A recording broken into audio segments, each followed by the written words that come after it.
fans, what a fun game. I love divisional games. That was actually kind of a gritty win. The Seattle Seahawks didn't stand a chance. The 49ers won by 2 scores, not playing their best football. They won 28-16 and they moved to 10-3. The 49ers are playing the best football in the NFL right now. With a loss tomorrow, if the Packers lose, the 49ers will clinch a playoff spot, but that's really just the beginning. It seems inevitable that this 49ers team is going to make it to the Super Bowl, and I am so excited.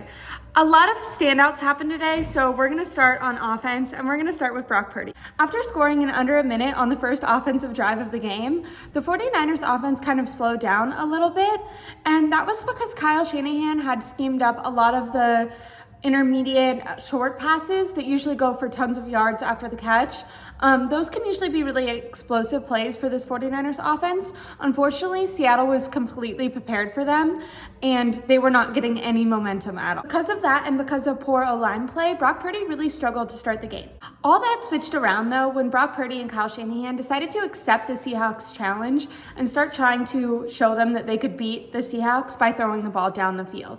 I think Seattle and Pete Carroll thought that if they stopped those intermediate short throws, that Brock Purdy wouldn't be able to beat him with his arm, but boy were they wrong. Brock Purdy started slinging the ball down the field, getting the ball. He had an MVP level throw, a dot to Ayuk way down the field, to Debo, and then to Kittle for multiple critical first downs. In the face of pressure from the O-line, he would scramble, made plenty of throws down the field on the run. He also ran a little bit just with his legs for some critical first downs, which I loved seeing him kind of show off that athleticism and not let any sort of drops in the O-line cause too many negative plays for the 49ers. And that's really how they started getting into a rhythm, was once they started stretching the field by throwing the ball down the field more, Seattle's defense had to start trying to cover Ayuk, and that actually ended up opening up those intermediate throws, and then the run was able to work better with Christian McCaffrey and with Jordan Mason, who got in the game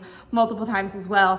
Even for that first touchdown that I feel like people keep thinking was a Christian McCaffrey touchdown, Christian McCaffrey actually ran for 74 yards, got all the way down to the 3-yard line, and then Kyle Shanahan put in Jordan Mason to score the touchdown, which is a little hilarious. But the offensive side of the ball really started getting into a rhythm when they started targeting down the field, specifically after their first target to Brandon Ayuk, which was on their 3rd drive. All credit needs to go to Kyle Shanahan for making that offensive adjustment and for Brock Purdy to be able to execute it. I think he's proving a lot of doubters wrong week after week. Saying he can't throw down the field is no longer an argument that makes sense if you watch the 49ers games. Brock Purdy was 19 of 27 for a career high of 368 yards. He had 2 touchdowns, 1 interception. Also after this game, he's the 4th player ever in NFL history to have 7 straight games completing 30% of his passes. This is only behind Joe Montana, Drew Brees, and Sam Bradford. So elite company. Brock Purdy deserves to be in the MVP conversation this year. What he's doing is literally historical. He is breaking records and he is an unbelievable story. From the last pick of the draft to optimizing this 49ers team, which is the best team in the NFL in 2023. Aside from Brock Purdy, another guy who completely stood out on this offense was Debo Samuel, who had another I'm the best player in the NFL type of game.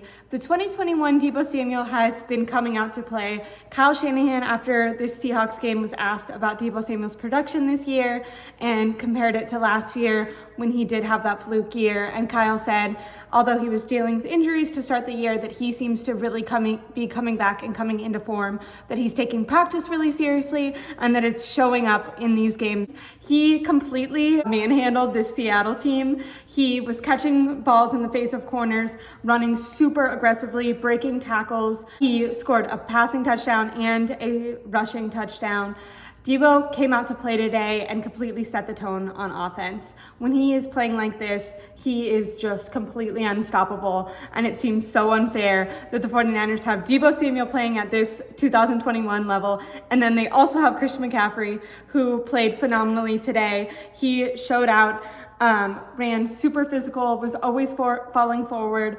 He set up the first touchdown of the game that ended up going to Jordan Mason, but it wouldn't have been possible without his 74-yard run. George Kittle was another one who ended up scoring a touchdown. Touchdowns for everyone today.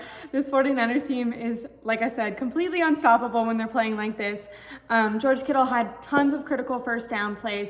He really was in a rhythm with Brock Purdy today. Getting down the field, they really made an effort to get him the ball. I love when George Kittle is involved in the passing offense, not just blocking. I feel like that's when the 49ers are really thriving. Also then there was Aiyuk, who had an interesting game because he looked phenomenal and he was open on, it seemed like every play. The corners could not contain him. He looked physical when he got the ball. He was getting yards after the catch. He was making excellent grabs, but he also had some critical errors. Unfortunately, there was one play, right, the one that Brock Purdy threw an interception on, where Brandon Aiyuk stopped, and it looked like Brock Purdy expected him to keep running. He threw the ball kind of out in front of him, and Kyle was seen on the sideline yelling at Brandon Aiyuk after the play. So I have to imagine that potentially that was on Brandon Aiyuk, unless he saw something that Brock Purdy didn't see.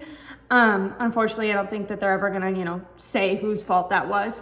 And then also later on in the game, Jair Brown gets an interception. The ball goes back to the offense. Brock Purdy throws a dot to Brandon Aiyuk. He catches it. It's phenomenal. He starts running. It looks like he's gonna score another touchdown. Unfortunately, he ends up fumbling the ball. You could tell he saw the end zone and he was trying to run to it. The Seattle defender made a really good play and from behind him kind of knocked the ball out, and Brandon Aiyuk ended up fumbling. I'm not super worried about the Brandon Aiyuk Purdy connection going forward because they've had such incredible chemistry, but it was kind of an interesting game. This was just a little bit of an off game. Lastly, I want to point out how dominant this 49ers defense has been. They lost their starting cornerback in Charvarius Ward, who he has a groin injury. Hopefully it doesn't keep him out long term. He did have a groin injury in camp, so hopefully it's not something that's lingering. It looked like he was trying to work through it on the sidelines and that potentially he thought he was going to be able to come back in this game. So hopefully with a little bit of rest, he'll be fine for the playoff and Super Bowl push. But they lost their starting cornerback, their number one cornerback, and they still held the Seahawks to only 16 points. Fred Warner got interception. Jair Brown, who is the safety that's filling in for Hufanga, got his interception. He actually set up the interception that Fred Warner caught as well. Jair Brown has been a promising filling in for Hufanga. There's been a couple plays where he's gotten beaten on, but for a rookie coming in the later half of the season, I think that he deserves tons of praise. I'm sure that this does wonders for his confidence, which we need a really confident safety going into the most critical part of the season. Also, Lenore and Ambry Thomas held their own against Lockett, and they had DK Metcalf in a blender. He is the biggest crybaby in the NFL. What is up with him? I was so annoyed with announcers because they kept kind of making it sound like Seattle wasn't giving DK his opportunity, but if you watched, he just wasn't getting open against Ambry or against Lenore. I mean, he did get that one touchdown against Ambry in the very beginning, but for the rest of the game, he was pretty much locked up. Both of those cornerbacks did excellent in today's game. I love the confidence that Lenore has when DK and Fred Warner got in a little bit of a scuffle. Lenore kind of put himself in there. He did end up getting thrown out. I thought both ejections were a little bit too much. I think it was just because it was a divisional game. Towards the end of the game, the refs wanted to send a message. I don't think that any player would have been thrown out if that happened earlier on in the game. There was nothing too physical. It was just some pushing and kind of back talking. DK did grab Fred Warner's face mask a lot though, but Fred did a really good job at kind of keeping his arms up and being like, whoa, whoa, whoa, I'm not doing anything. But for Ambry Thomas and Lenore, I think that both of them deserve tons of praise for how well that they have stepped up this season. And then the D-line, they got 2.5 sacks. It just seems like Steve Wilkes is having this defense play to the best of their abilities right now. I love having him on the sideline. I know that people kind of over talk about that, but when Aiyuk did have that fumble and the defense had just given the ball, they just got an interception, then Aiyuk fumbles it. As he's walking the sideline, you can tell he's kind of beating himself up. Steve Wilkes actually looks at him, the cameras follow him, and Steve Wilkes says, hey, we're gonna get it back for you, kind of picking Aiyuk up. I think having that energy on the sideline is really good for these players. Maybe other players don't need that, but I think getting used to Sala and D'Amico, Steve Wilkes might not have that energy, but he does seem to have a father or caring attitude that I think has been really helpful for guys like Ambry Thomas and even for Fred Warner, who's mentioned that he loves having Steve Wilkes right there and being able to kind of make eye contact with him. Right now, I can't see a team that can compete with this 49ers offense. This defense is playing so tough and physical, and I just can't see another team that's going to be able to score as much as they'll need to keep up with this high-powered offense. In the Kyle Shanahan era, we've kind of talked about the defensive side of the ball being what's carrying the team. And right now it just feels like both sides are at their peak levels and they're complementing each other. I am so excited to see how the rest of this season plays out. It really feels like this could be the year that the 49ers make it to the Super Bowl and go all the way.